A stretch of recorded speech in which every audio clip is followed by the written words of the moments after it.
Welcome to Black Men Speak. I'm your co-host, the J.R. Stewart. And I'm your co-host, the Tommy D. Duncan III, otherwise known as TD3 Jimmy. It is the first week of April, and in particular, April the 3rd, 2024. And if it is Wednesday night. It is certainly Black Men Speak. So let's give a shout out to Liquid for providing our theme music. And if you haven't already, please hit that like button, subscribe to our channel, and then spread the word. If you're here watching, invite a friend to come watch with you so you guys will have something interesting to talk about for the rest of the week. And also, let's give a little love to Forest Films in our own studio, providing our virtual studio for us, which allows us to bring this show to you every week on time without missing a beat. I think we may have missed 1 or 2 weeks. We probably take off 2 weeks a year. Yeah, maybe two. Maybe two. It's at least 50 shows a year. But for the most part, it's clockwork every Wednesday. And you know what, Jimmy? The federal government takes off more than us. Yes, they do, Tom. But say we're dedicated to bringing the information and news to people who watch the show. So we appreciate your viewership and your support. Please continue to do so. And on top of that, the information that we share here is very valuable. The people that we bring, the guests that we bring on, are very talented people. And if you had to go out to the marketplace and hire these people yourself to get this information, it would cost you quite a bit. So here, you can come, get informed, get brought up to date, and it's absolutely free. All right, Jimmy. Well, you know what? We have got a special show for everyone tonight. We are bringing it to you in rare form, as Jimmy spoke to a little bit earlier. On tonight's show, we're going to highlight a couple of different areas for you. We're going to, in not this particular order, talk briefly about the United Kingdom's first Black head of state and what impact that makes and why does it really matter. Okay. We're going to talk a little bit. We haven't done anything international for a while, Jimmy. So Senegal has just elected the youngest head of state on the African continent. And you know what? He aligns with the young folks and he has his ideas in terms of what the country is supposed to look like. We're going to talk a little bit about that. For those of you who have not heard or seen, there's been a lawsuit recently that at Minnesota, at a college in Minnesota, against a scholarship named after George Floyd on accusations of discrimination. And of course, we're always bringing the funk when it comes to, of course, Black woman magic, a Black girl magic. In this case, it's a woman. Boston University now has chosen its first female and first Black president of the United States. We lost a legend recently, Jimmy, in Louis Gossett. So we've got to talk briefly about our memories of him and what his legacy looks like. And finally, Jimmy, by the time we get to this point next week, the NCAA men and women's finals will be over. So we've got to talk a little bit about what our picks are and why for the NCAA men and women's Final Four, Jimmy. I know you're a big college fan, and I understand your favorite team, Duke, is no longer in it. But we can don't remind me. They came up short against NC State. That big guy Bird, man, is just too big of a donut to move around. I mean, that's one big guy. Oh man, he's a monster inside. Yeah, so we got to talk a little bit about sports. So that is our lineup, folks. So it is time to get started, and of course, we're going to start out with our birthdays for the day. Before we get started, we have a couple of folks who are on the chat line. We want to thank Miss Audrey K. Booker for joining us. Good evening to you, cousin Audrey K. And Miss Tanya Hall, of course, of KGGR Radio. Make sure you listen on the radio or on the internet, KGGR, in the mornings and afternoons. So, who are our birthday babies this week? You know, Jimmy, this is a man, probably one of, I wouldn't say my number one, but definitely my top three comedian of all time who has a birthday today, Jimmy. The great Eddie Murphy has a birthday on the day, April the 3rd. So for those of you who have his number in your mobile phone or Rolodex, make sure that you call him to wish him a happy birthday today, Jimmy. I mean, Jimmy, I was a bigger fan of his acting ability. I thought he was an okay comedian. Don't take away anything from there, but I think he was. I believe he was just a much better actor than a comedian. So I would say this: in his earlier days, I think I enjoyed him most when he was on the Saturday Night Live, Saturday Night Live skits, Jimmy. He was hilariously funny on Saturday Night Live. As a stand-up comedian, he was pretty decent. He was pretty good. But I would agree with you in terms of his film roles. Surprisingly enough, he's actually a pretty decent actor. What would you say were your favorite films with Eddie Murphy? Certainly the Beverly Hills Cops movies were good. So and even some of the serious ones that he's done, but even some of his recent work with the Haunted House. There's another film I can't think of where he it was like a Christmas movie, and they were him and his family trying to put a tree together, win a contest in the neighborhood. That was actually pretty funny. But I mean, he's still a pretty versatile actor with serious roles, comedic roles.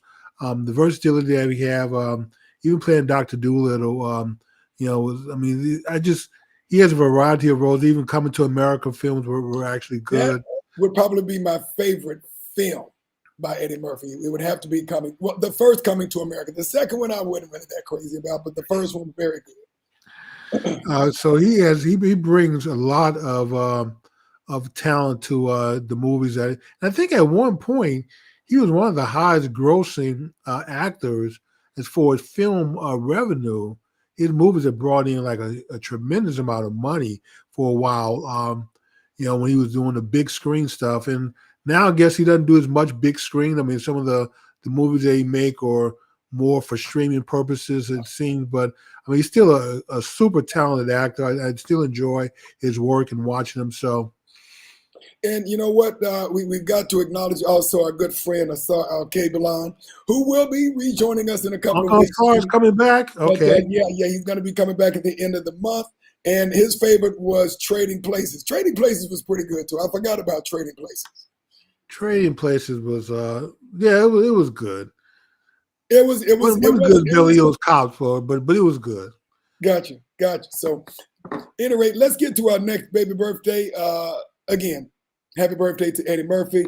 This next sister here, just probably one of the best voices, in my opinion, out there right now. The beautiful and very talented Jill Scott. Anyone who has not heard her music, and I think that's very few people, Jill Scott is one of, I wouldn't call her a diva per se in terms of her personality and style, but in terms of her talent, she is one of the top voices, in my opinion, out there, Jim. Yeah, so I would agree there, Tom. She has a great voice. I have one of her albums. I don't know which one it is, but it's the one I think that probably brought her the most fame. And she may have done something since then, but I'm pretty much stuck on that particular album. When I find something I like, I normally stick with it. Yeah, she has a great voice. I love listening to MP3s when I'm relaxing. So, yeah. So her birthday is coming up tomorrow. So anybody who knows her, make sure that you give her a shout out and wish her a happy birthday. Our next is on April the 5th. His face is probably going to be very familiar to some of y'all. He is a great actor, Jimmy. Sterling K. Brown, his birthday is coming up on April the 5th, just a couple of days. Probably one of the most popular films that you've seen him in, of course, was The Black Panther. He was I forgot, Jimmy, if it was the brother of the main character who got killed kind of early, but he's been in a lot of great films. Probably the most popular was the Black Panther, Jimmy, but he has a birthday coming up on April the 5th. Look up his filmography. Fantastic actor if you've not seen him in a lot of his films. And then lastly, talking about comedians, Jimmy, we've got this one gentleman here, hilariously funny, actually came and did some stand-up comedy when I was in college at Texas A&M. Bill Bellamy. If you haven't seen his face in a long time and you've not seen any of his content, especially his older content, very funny guy. His birthday is on April the 7th. Have you seen very much of Bill's stuff, Jimmy? Yes, you need to change the image, Tom.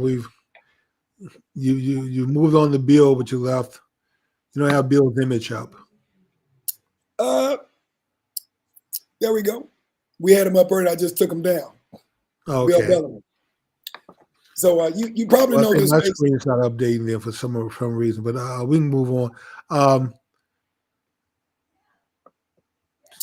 Tr- So Try it again.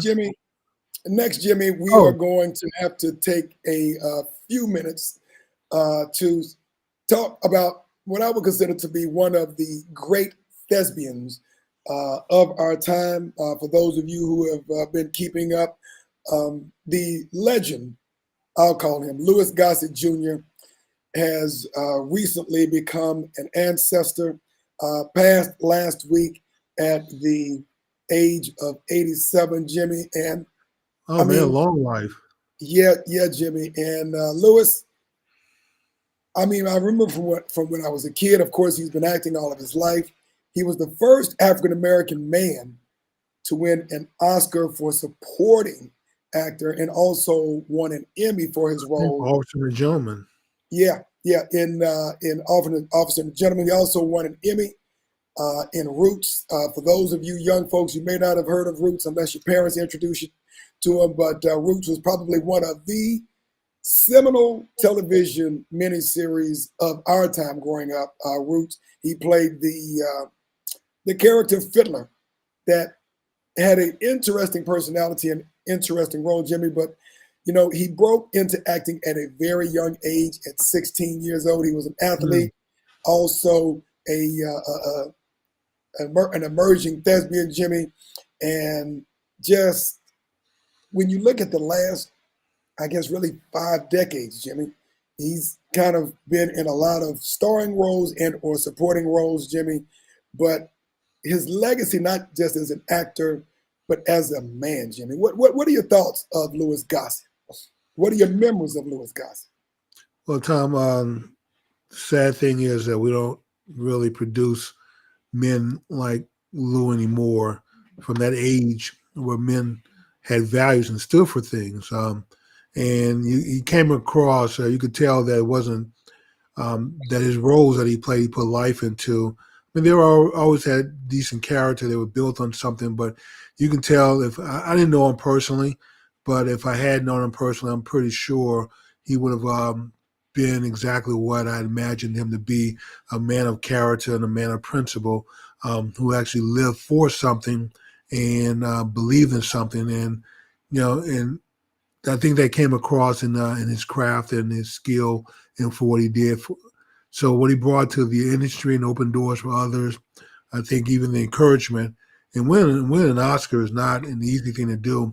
And I can tell you, having gone to Officer Candidate School, um, the role he played in Officer and a Gentleman, I mean, there are some creative liberties that were taken, um, but for some of the rigor of it, the roughness of it, the mental toughness that they develop in you, um, that was probably one of the closest that I've seen any movie come to what really happens outside of maybe Full Metal Jacket. So, in that Marine boot camp. So, Because you are, of course, a veteran, and we're in the military for a few years there, so you know firsthand, personally, what it's like.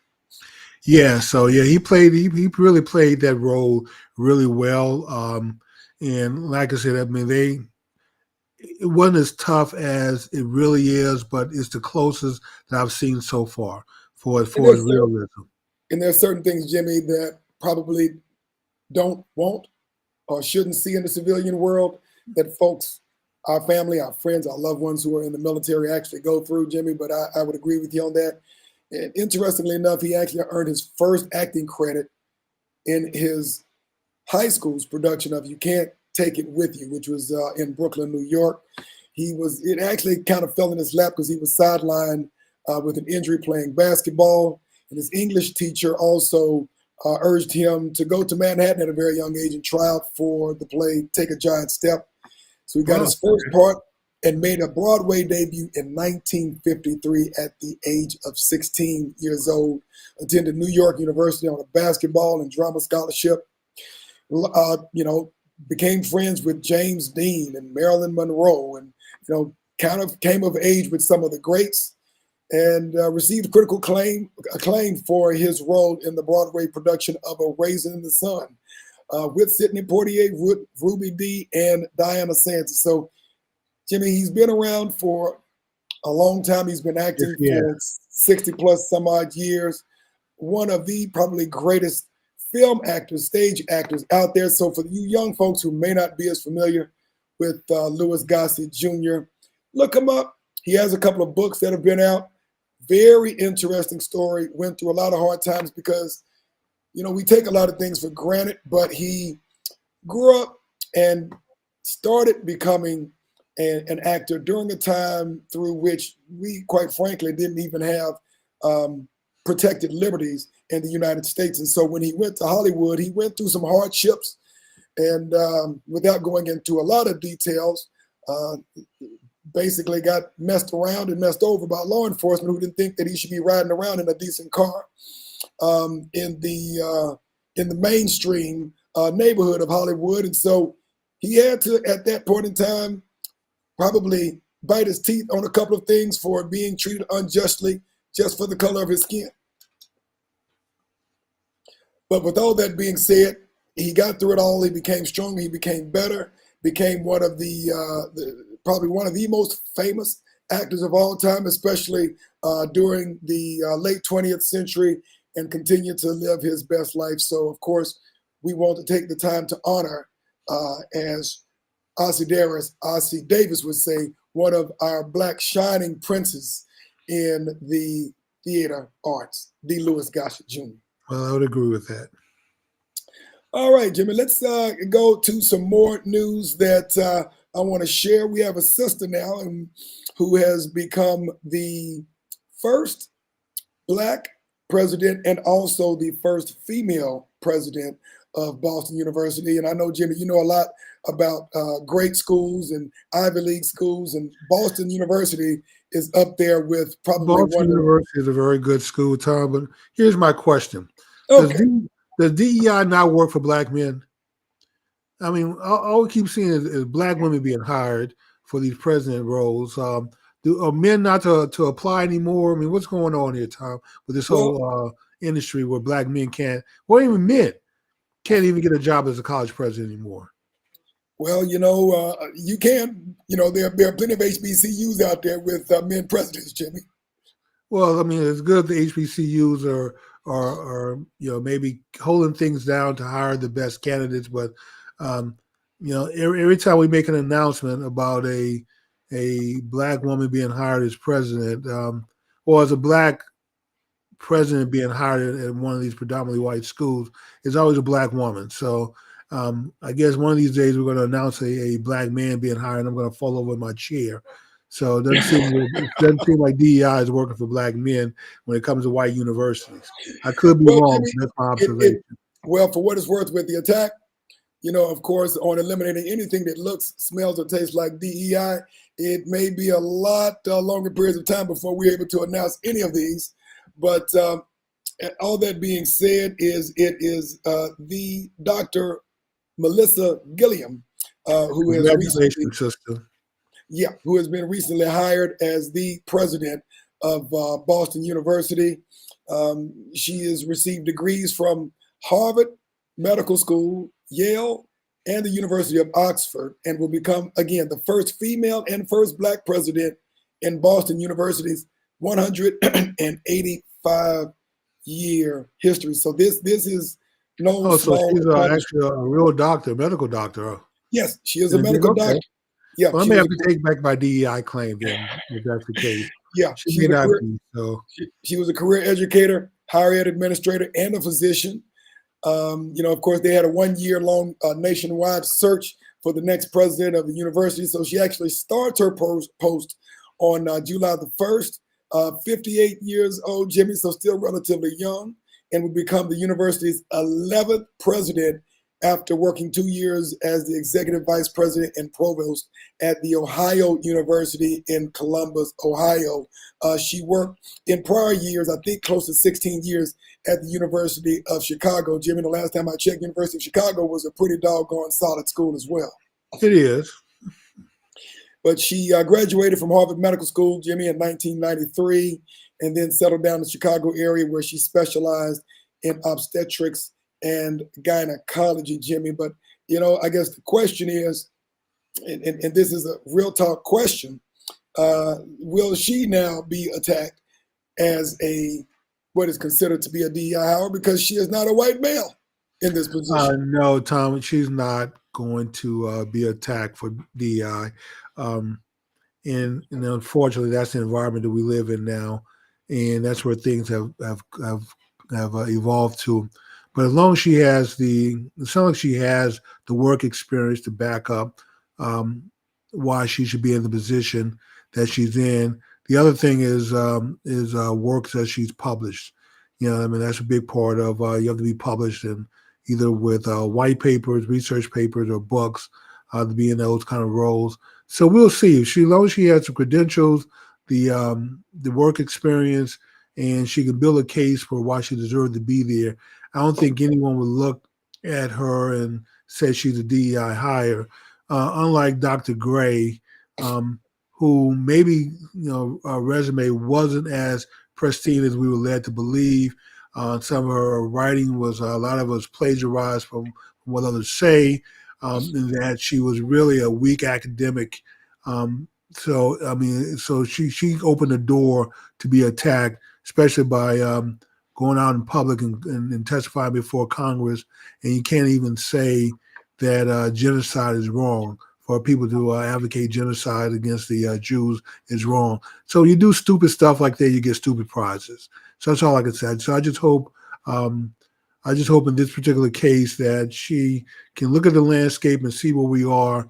Don't make the same mistakes. And, if you can't be honest and truthful and common sense, then just don't keep your mouth shut. So that's my advice. That goes a long way, Jimmy, because there's a difference between being able to speak truth to power and just speaking for the essence of speaking to be heard, Jimmy.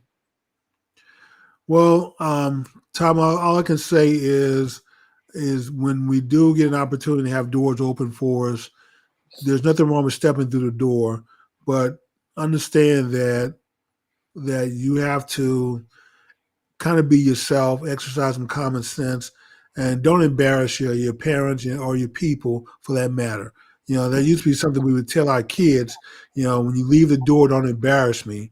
And so we need to keep that in mind, Tom.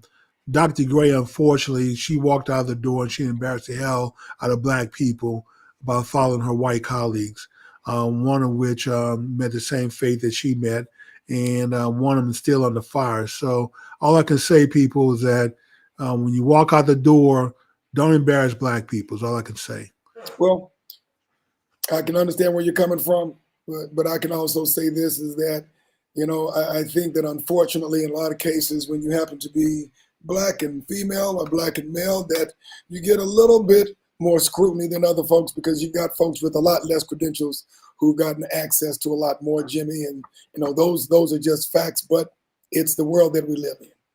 Right. Oh, I don't disagree with you, Tom. And when we live in a world of affirmative action and DEI, certainly that scrutiny, that cloud, privilege, period. It's not just privilege, affirmative action DEI, but it's just privilege. nepotism and everything else that goes along with that. So that's the world that we live in. Everything is scrutinized, and unfortunately, we don't live in a world where people can afford to be trusting anymore. Our systems, our government, and people have lied to us so much that it's hard to know what to believe. So that's why you need a person like me to scrutinize the information and scrub it for you, and tell you and share with you my views on the truthfulness of information. With that being said, Tom, what's our next story? All right, Jimmy, before we get into our core stories, let's talk a little bit about sports. Jimmy, I know that your favorite team, unfortunately, Duke, is no longer in the game, but we have our Final Four set in the men and the women's bracket. So we're going to have to talk briefly on the Final Four on the men's and the women's side, who our choices are, Jimmy, and we'll see what happens when we get back next week. We got to talk a little bit about sports, Jimmy. First, we will start off with the men's bracket. So we are in Phoenix this year. For the men's bracket, Jimmy, we've got a couple of blue bloods and a couple of folks who are kind of new. We've got NC State, Alabama, Purdue, and UConn in the Final Four, Jimmy. And very interesting stories on each of these programs, Jimmy. But we're going to have to get down to the nitty gritty and talk about why we figure one is going to prevail over the other. So NC State, who just got through Duke this past week, is going to be playing Duke on this upcoming Saturday at 5:09 Central Time. Then you got Alabama. I think they're going to play in UConn. Yeah. NC State is playing Purdue, and then Alabama's playing UConn. Well, 90% of the time, the number one seeds always win the tournament. So I'm not going to go on a limb and predict a number 11 seed in NC State, even though Burns is a big guy and he's hard to stop. But if I had to put money on it, I would say UConn's going to repeat. So let me ask you this. If we take it game by game, you got NC State and Purdue. You got DJ Burns, the immovable object for NC State, who is just hogging up the paint. And then you got, one for the ages in Zach Edey for Purdue, Jimmy. And he has been burning a torch every place that he has been. This guy's going to go extremely high. I'm not going to say he's going to go number one in the NBA draft, but this dude is making it happen. What are your thoughts about that matchup between DJ Burns and Zach Edey? I haven't followed either one of them during the course of the year, so I'm going to have to kind of reserve judgment on it. But I've already given my prediction for the final. I think UConn's going to repeat. So, gotcha. All right. But I will say this time about Burns. I think if you look at Jokic and what he's doing in the NBA at Denver, I think he's kind of opened the door for flat-footed, no jumping, big guys. And that is Zach Edey. That is Zach Edey, Jimmy. Is it? Okay. So it seems like we get more of those types because generally a guy like Burns would not be featured as the cornerstone of any Division I top Division 1A program in America, and generally a player like Jokic wouldn't be winning MVPs and championships. He's almost like a Lambeer type, except Lambeer is probably a better outside shooter than Jokic. But the guy's effective. He just knows how to put the ball in the basket. Burns, has a weird shot also, but he knows how to get the ball in the basket. If I had to put money on it, I'd be tempted to say that Burns probably couldn't dunk more than 2 times in a row. That third time he probably come up I can tell you what, Jimmy, Zach Edey can. He's 7'4". Oh. Yeah, he's 7'4". So he's one of those, I hate to say this, lurch-looking guys who has, some pretty good footwork, Jimmy, and it definitely reminds you of the character for the Denver Nuggets, Jimmy. So he's a tough one to handle. Well, and don't count out Alabama. I have watched them play a couple of times during the tournament, but not during the season, and they seem pretty strong also. But I'm still gonna lean on UConn repeating. Yeah, Jimmy, and for what it's worth, UConn, I don't think anybody's even has been close to UConn for most of the tournament, Jimmy. They are the most complete team, I think, in the tournament, Jimmy. It is going to be so it's going to be UConn against. It would be interesting to see UConn and NC State, but I think they would probably get blown out. So it would not be an interesting game, Tom. Exactly. They would blow NC State out. So Purdue would probably give them a better game. I would agree with you, Jimmy. I would agree with you. And having watched both of them, I have not watched UConn as much as I have Purdue, Jimmy. But just looking at all the optics on UConn, Jimmy, it's going to be very hard to bet against UConn. Yes. Gotcha. All right. So we both got that. Now we've got to go. I don't know if you've been watching very much of the women's game, Jimmy, but we'll talk very briefly about the women's game. And for those of you who have not seen them, these are the big boys DJ Burns for NC State, and of course, Zach Edey below him there. So check out the game this weekend, and we'll see what happens. Next, we have the women's tournament, Jimmy, that's going to be in Cleveland, Ohio. Of course, you've got the South Carolina Gamecocks, undefeated. Jimmy, they were expected to win last year, and they got taken out by Iowa and Caitlin Clark, who ended up eventually losing to LSU. But now, in this year's bracket, you got South Carolina, UConn, and probably the greatest basketball coach in women's basketball, bar none, Eugene. How do you pronounce his last name? Ariema, is it, Jimmy? I think so. And you have Iowa highlighted by the all-time scoring leader in college basketball, Caitlin Clark. And then finally, you got that scrappy team out at NC State. So I don't know. I've watched a couple of the games, Jimmy. I don't know if you're a fan of women's basketball at all, but this should be a very interesting tournament. And more importantly, the women's basketball at the college level has really been on the come up in terms of talent. It has. The WNBA can learn something from it. Let me say this, Tom. I think it potentially could be an all-UConn championship this year, although I'm leaning towards Iowa as far as winning it all. It's hard to bet against that young girl, Caitlin, for what she does on the court. So some of the shots she made are almost Steph Curry-like, and this is almost unheard of for a woman to be that consistent from that range.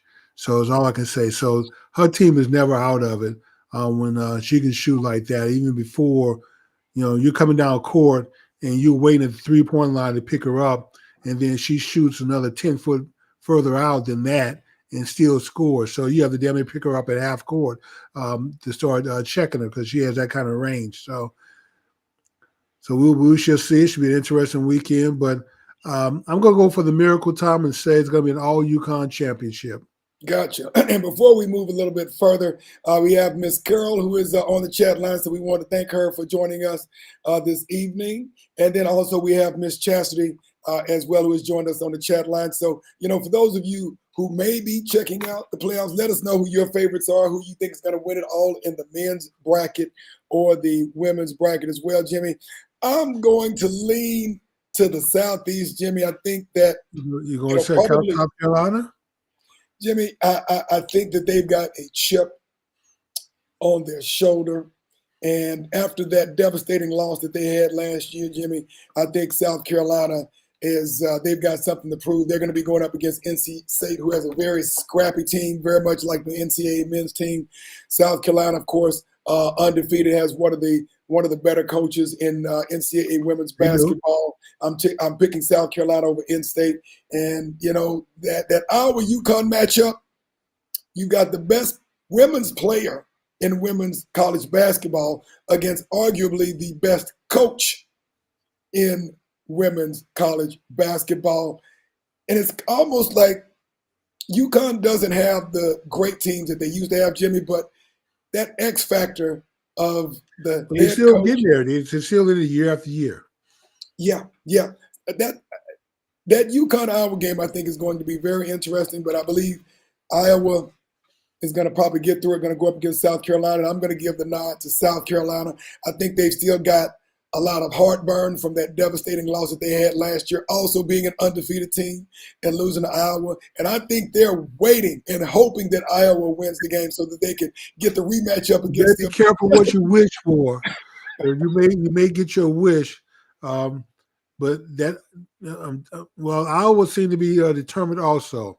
Like Kayla, she's on a mission to not just win scoring titles and break records, but to win a championship. So they're all hungry, which is why this is part of my favorite time of the year, most exciting time, because it's do or die, and every game is interesting. Those kids out there, young people out there fighting for every possession, every shot, every rebound. So it should be a fun weekend.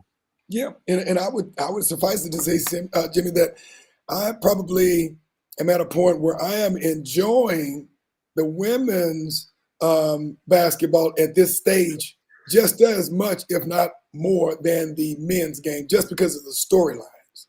Well, if you look at the scoring, one of the things I was looking at, I mean, if some of the men's games are, can get into the 50s and 60s, um, but the women games are getting into the 70s and 80s. I Yes. mean, they're outscoring the guys, and it used to not be that way.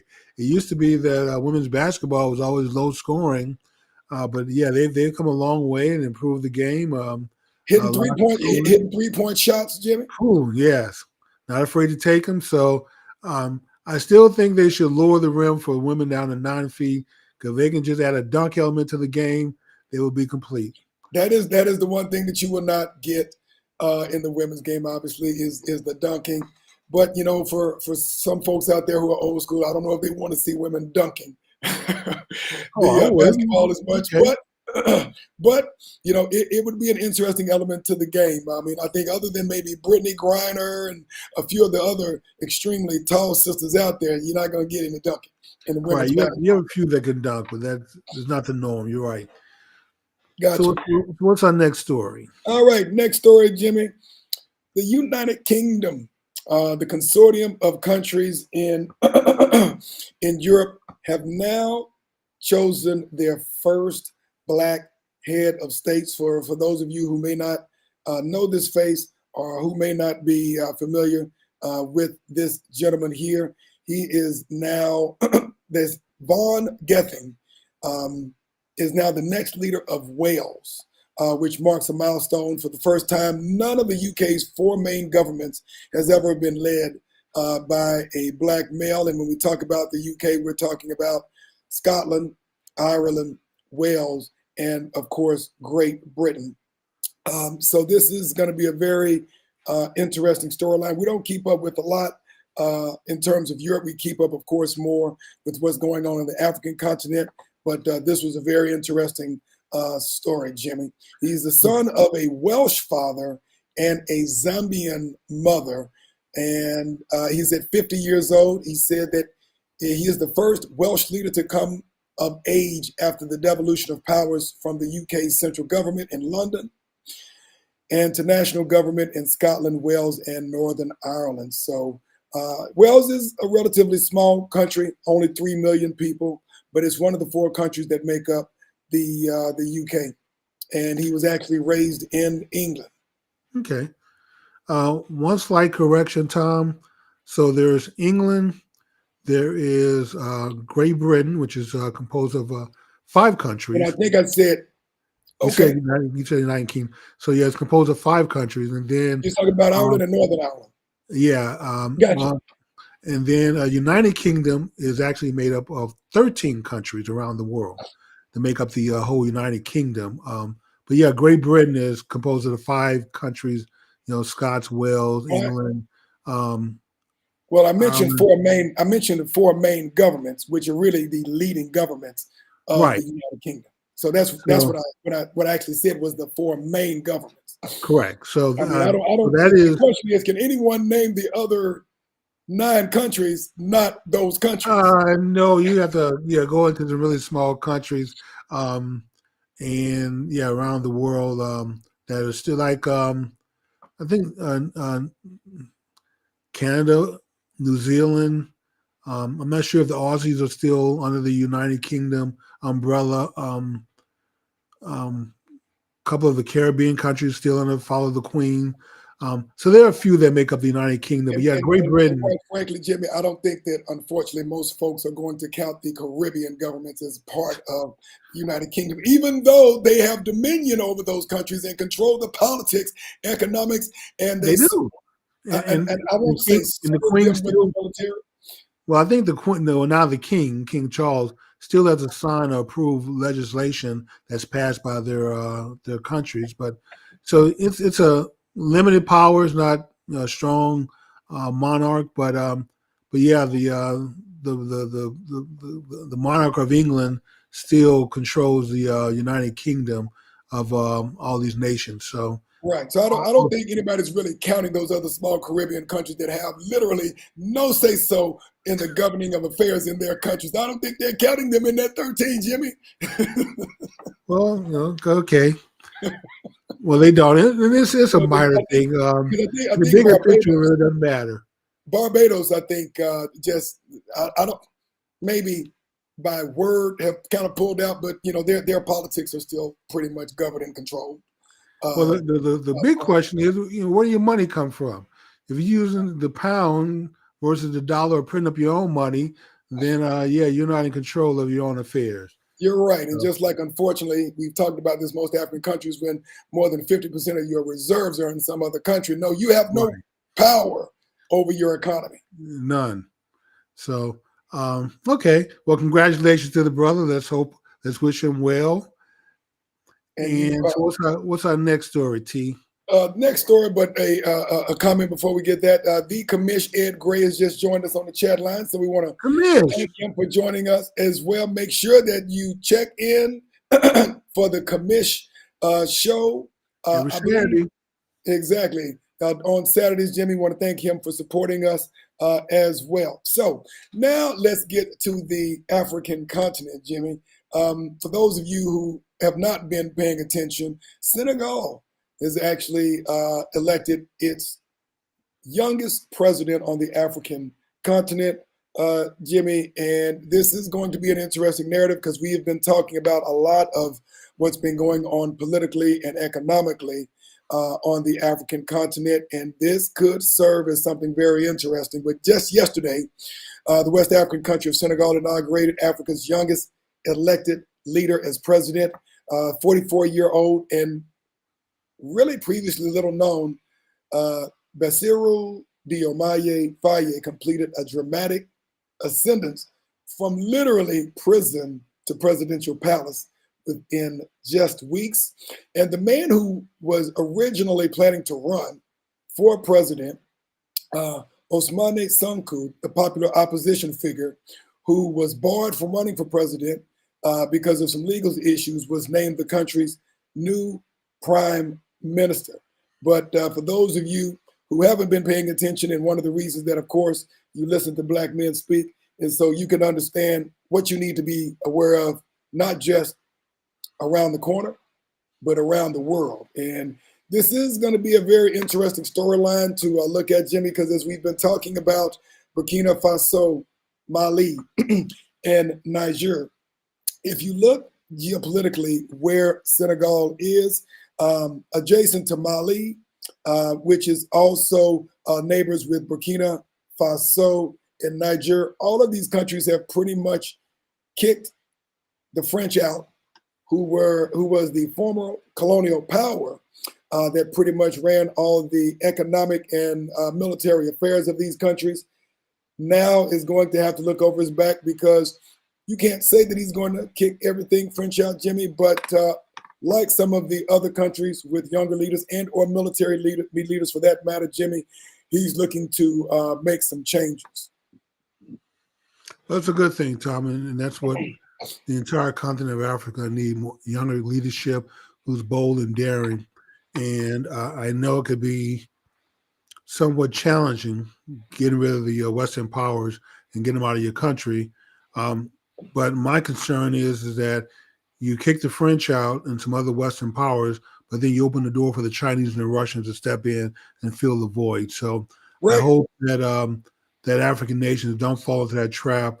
They continue to open their economies up, open travel up, their borders up, unite and try to come up with a currency they can trade among themselves, use their resources and refine them themselves, and then sell refined products rather than raw products.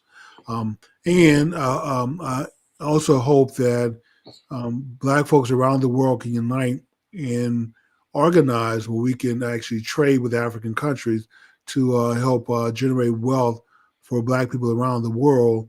Africa does have the resources, and if you're going to work with someone who's not looking to exploit and rape your land, because we still certainly have a certain kinship and connection with the African continent, even though a lot of us don't claim Africa, but still just our pigmentation can make us somewhat kin, even though we're continents apart. So let's hope that Africa continues to develop, Tom, elect young leadership. A lot of countries are starting to wake up and break their ties with Western power. A lot of them are throwing the French out, which have been, really bad. Really the So worst of the worst. When you come to the colonial powers, I think the French by far are considered the worst of the worst of the worst. We look at what's been going on, of course, in Haiti since it won its independence. Of still course, punishing Haiti. exactly. So that's the French. And when you look at Canada, they're involved with that mix, and Canadians have a significant French influence. And then, of course, the United States is also in that mix, who, few people know, occupied Hispaniola, what we now call Haiti and the Dominican Republic, in the early part of the 20th century. But, when you see this young brother, just 44 years old, being the youngest head of state, I think this is a wide reflection of the frustration of the younger demographic, not just in Senegal and other countries, in terms of not just being exploited by colonizing countries, but being exploited by those who are looking like them, but being used by those same countries to basically rape, pillage, and plunder all of the resources for the enrichment and benefit. And when you look at France, you look at the glory, the pomp, and the circumstances of France, none of that, Jimmy, would be there without how they have masterminded the exploitation of the resources over a significant part of the African continent. So when you go to France, when you look at the Eiffel Tower, you look at the great so-called glory of what you see in France and some of those other countries, that is a direct result of what has happened on the continent of Africa. Well, Tom, in the part that we should also we'll be remiss if we don't mention going to the museums in France and look at the African artifacts that they've stolen. Haven't given any of it back. Literally stolen. Don't plan on giving any of it back. So also factor it in when you're visiting countries like that, going to the museums and look how much African artifact that they have. So, and what you see is just the tip of the iceberg. There's so much more that's in the basement buried that they only pull out at certain times. So, okay, well, congratulations. And the question is this, Jimmy. Yeah, what are they hiding? For them to be in the basement, what are they trying to conceal? Well, they rotate the items, Tom, so only bring them out at certain times. They may have certain viewing parties, only certain people can see it. Some of the stuff is thousands of years old, and so they just don't allow many people to touch it. So they sometimes will lock it up in the basement and only allow certain individuals to see it. But the stuff they put out for the public is not all that they have. So don't think they have 100 pieces in the museum, African artifacts, but they have tens of thousands down in the basement. That's true. And we talked about this some months ago, Jimmy, about the story in which the Ghanaians had to, in essence, negotiate with the Britons. Yeah, we'll loan it to you. To get it back to you for a couple of months. But you got to return it.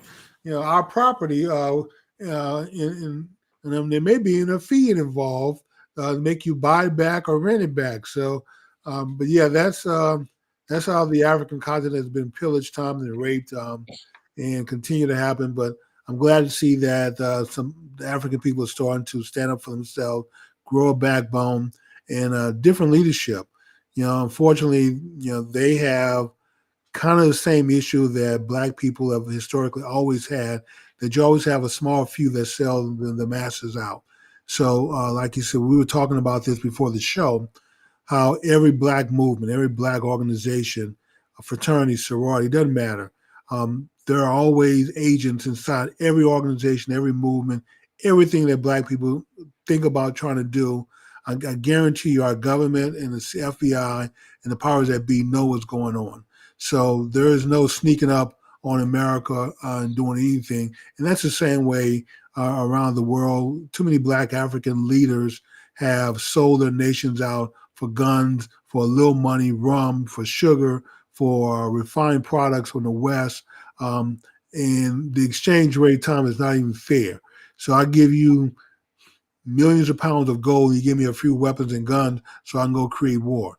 And that's exactly You're correct, Jimmy, and unfortunately, that is what has been happening as we've been covering the story in Haiti, where Haiti has significant mineral resources that most people have no idea about, that we've talked about, of course, in prior stories on this show. But what do the folks down in the Southeast in Florida in particular do? They just continue to give factions money and weapons in particular, so that they continue to wreak havoc, on their own countrymen, on their own countrywomen, and on each other, in order to keep the state of affairs destabilized, so that they cannot protect and or defend themselves. Of course, we have an emerging story, of course, with the brother. This is for another show, another story, who just let out of jail, who is now looking at running for to become the next president of Haiti. But again, when we talk about countries like this, it's either the United States, the French, the Dutch, in a few cases the Portuguese and the Spaniard, who continue to control the psychology of leadership there, even to the degree, and Jimmy, we've talked about this before, where one Hillary Clinton can go to Haiti and literally change the outcome of elections that were determined by the people. She goes out there and changes the election, changes the course of history in that country.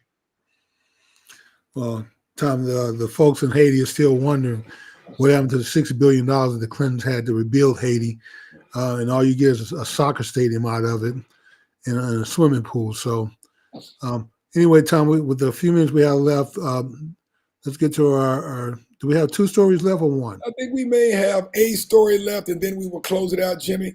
We actually meant to cover this last week, but didn't quite get to it because we ran out of time on our other main stories. But the George Floyd Memorial Scholarship offered at a college in Minnesota is now facing a lawsuit after being accused of violating the Civil Rights Act, according to a complaint filed by conservative nonprofit Equal Protection Project.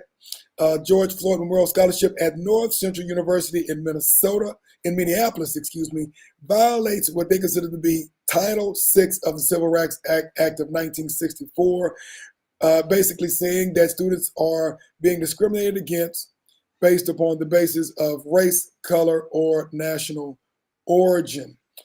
Basically, according to the scholarship, the applicant must be a student who is Black or African American, that is, a person having origins in any of the Black racial groups in Africa.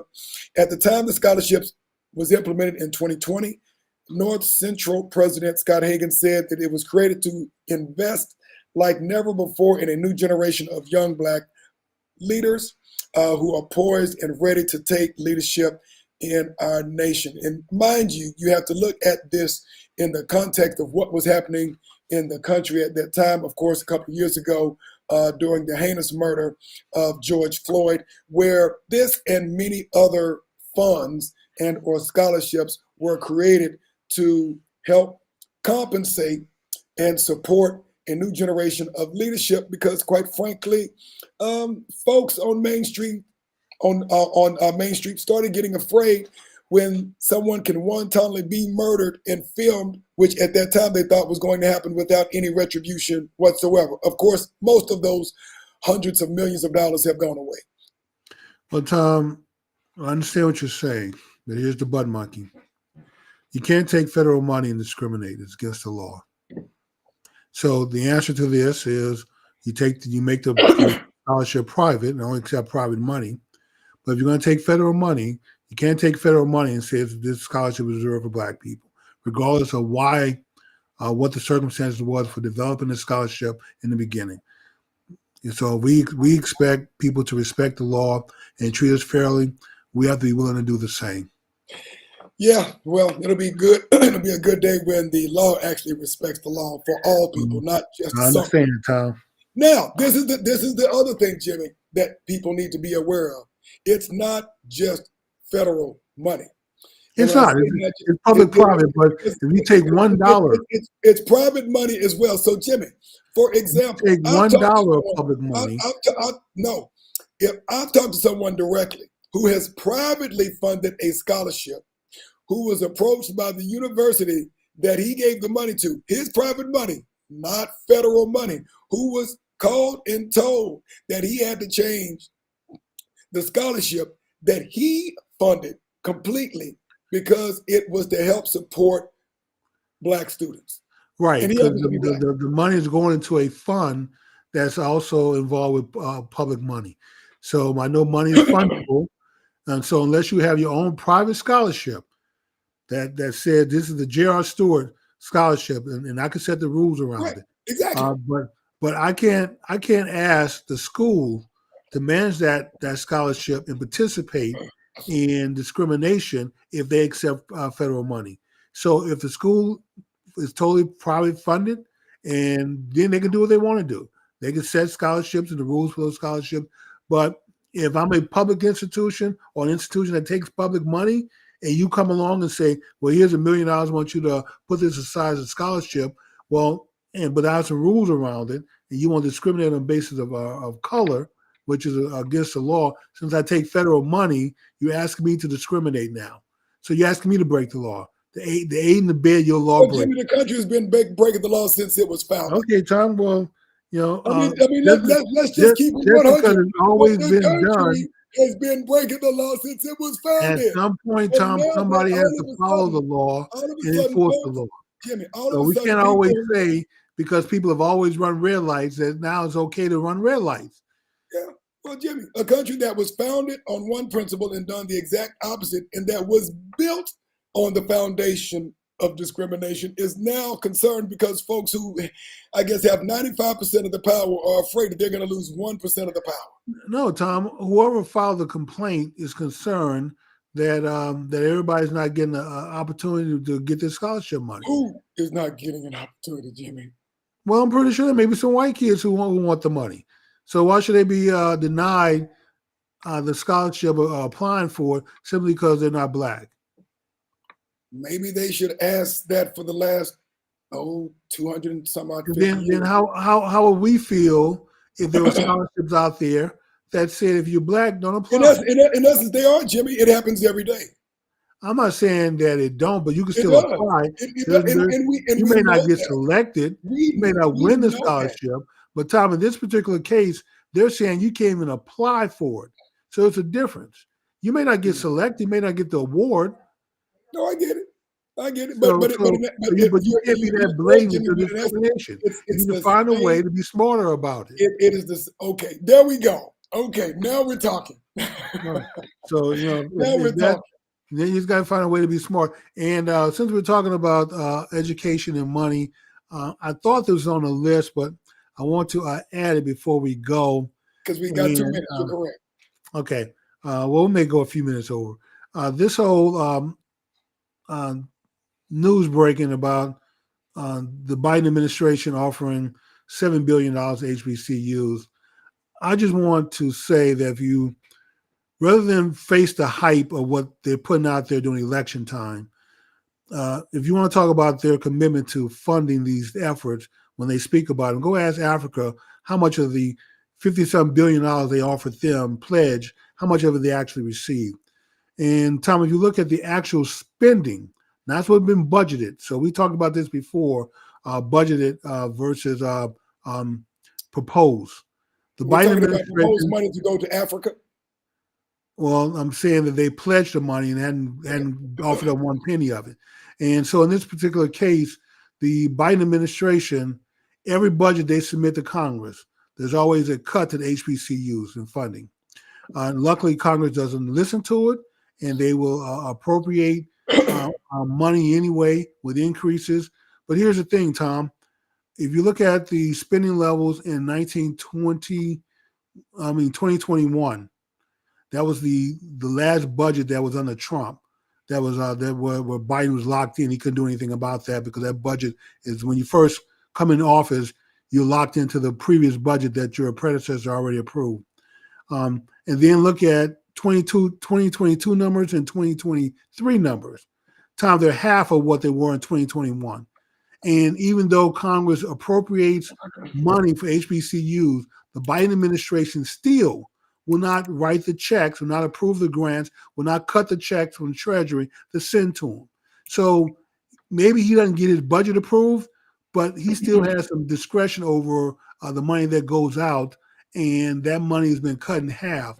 And so when he comes along now and says, "Oh, I'm offering all these billions of dollars," you know what? I would not trust, because Congress, one, hasn't approved the money that he's talking about, and he doesn't have the power to just go out and spend $6 billion for HBCUs that he wants. Even if he wanted to, he doesn't have the power to do it without getting approved in Congress.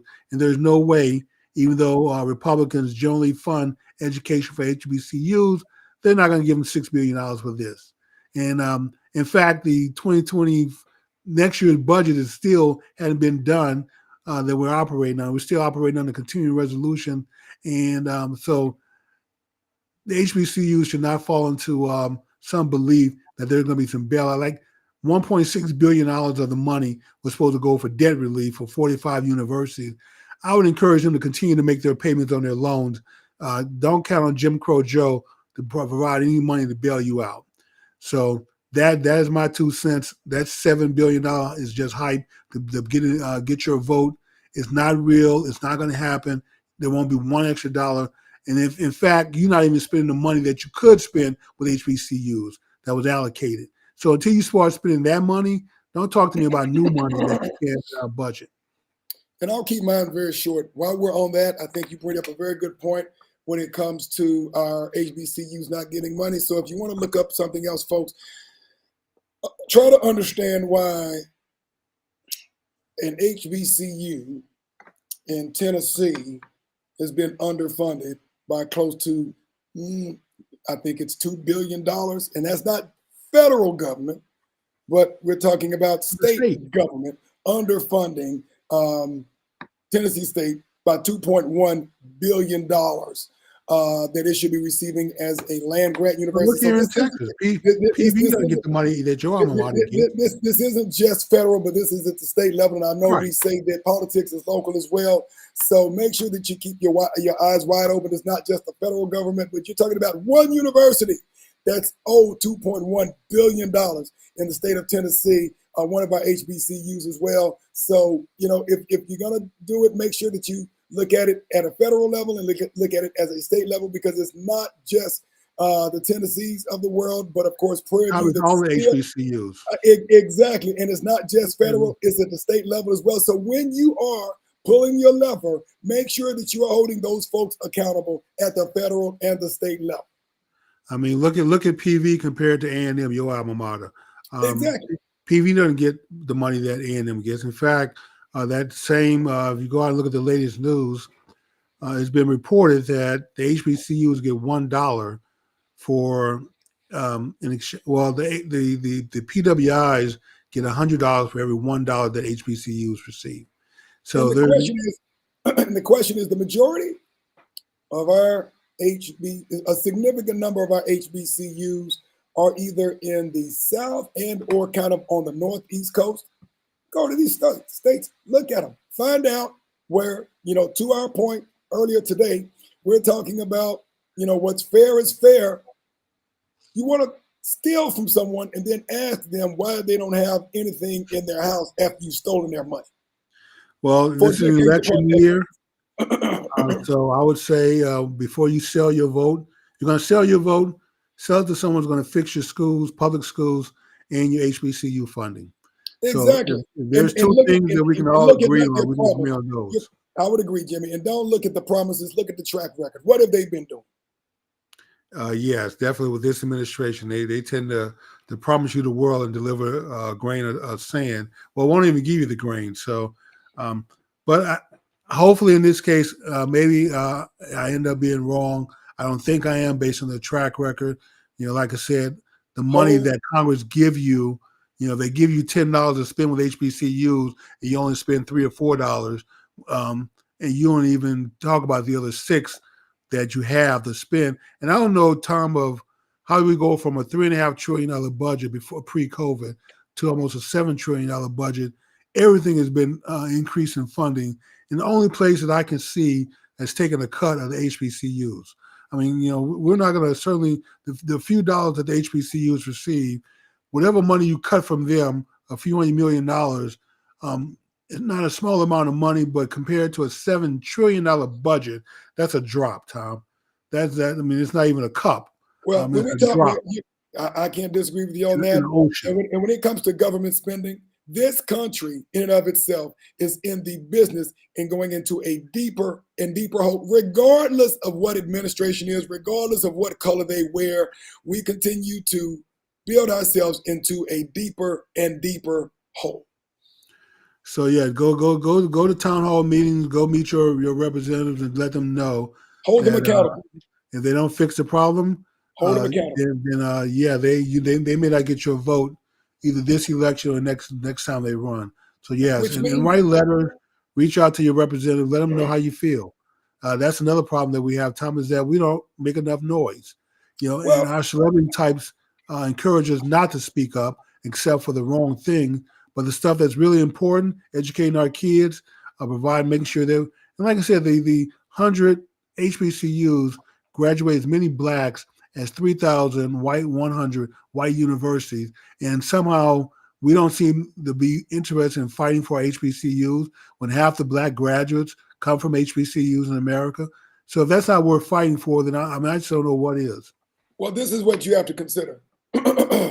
With some exceptions, of course.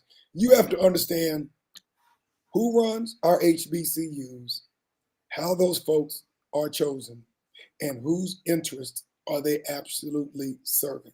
Make sure, whether you're talking about a Prairie View, whether you're talking about Tennessee State, whatever school that you're talking about, understand, just like the politics that we talk about going on in Haiti, on the African continent, the same thing happens here in the good old United States of America. So the key is not just a matter of making noise, but organizing, writing checks, and holding folks accountable. And if you graduated from HBCU or want to support them, if you have a few dollars that you can send it to them, please. I'm pretty sure they appreciate every dollar they receive. They help them build their endowment fund. Here's the last point, Tom, then we're going to close out. Do you realize that the endowment fund for all of the HBCUs total a little bit of don't even equal 1/10 of Harvard's endowment fund? I think all of the HBCUs could probably come together, and it's about $10 billion. Harvard's endowment fund, Tom, is over $140 billion. What in the world is our government still sending money to Harvard for when they're $140 billion rich? One school outnumbered all of the HBCUs, 100 HBCUs combined. And 100 HBCUs have 1/10, or about 8% of what Harvard has. I would agree. And what we also have to understand, with that being said, when we talk about privilege, when we talk about access, when we talk about why legislation was put into place because of indiscriminate suppression of our ancestors and their ability to have access to a quality education, access to decent jobs becomes very important. We just need to understand what the 2024 version of that looks like.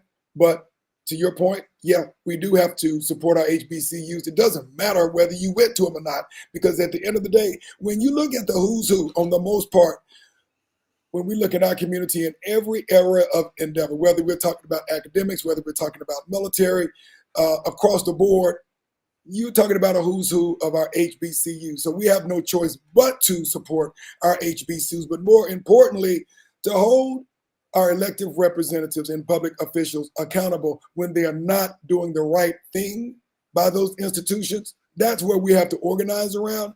That's where we have to say, you know what? Either you're going to fix this or you got to go. And understand that somebody is going to come fighting against you, but that's where you have to be organized and serve your best interests, not folks who are fighting against you.